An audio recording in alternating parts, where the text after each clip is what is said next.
1/2 గురించి చెప్పినప్పుడు సూర్యకాంతం గారితో చేశారు సార్. ఎలా అనిపించింది సార్ సూర్యకాంతం నేను గారు? ఫ్యాను. అదే, ఎందుకంటే ఆవిడ తిట్లకి ఎంత ఆమె లెఫ్ట్ హ్యాండ్ చెట్టు అనుకుంటూ తిట్టుకుంటూ రావడం ఇదన్నీ ఫ్యాన్. నేను ఏదో ఇంటర్వ్యూలో చెప్పినట్ట, నువ్వెవరు ఫ్యాన్ అంటే నేను సూర్యకాంతం ఫ్యాన్ అని చెప్పినట్ట. సూర్యకాంతం గారు వచ్చారు నిన్ను అడుగుతున్నారని అంటే నేను గబగబా వెళ్ళాను. అమ్మా నమస్కారం అమ్మ అంటే, అయ్యా రా అయ్యా, నువ్వు నేను సూర్యకాంతం ఫ్యాన్ అని చెప్పినవయ్యా, నాకు చాలా సంతోషమైంది అయ్యా. అరే అంటే ఫస్ట్ షాట్ ఏంటో తెలుసా, నాకు వాత పెట్టుడు.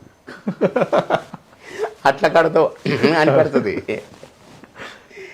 ఇక ఆ రోజంతా అసలు ఇది చాలా సంతోషపడ్డానంటే, ఆమె అట్లగాడతో వాతలు పెట్టుడు, దానికి ఫ్యాన్ అయిన నేనే వాత పెట్టించుకున్నా ఆ సినిమాలో. ఒక ఆశీర్వాదం అంతే సార్, అంతే. పెద్దల ఆశీర్వాదం. ఎంత సంతోషపడదో. మళ్ళీ వెళ్ళేటప్పుడు ఆగి అనుకుంటూ పోయింది సూర్యకాంత్ గారు. మహానటి. మహానటి అప్పటికప్పుడే అనుకుంటూ వస్తుంది.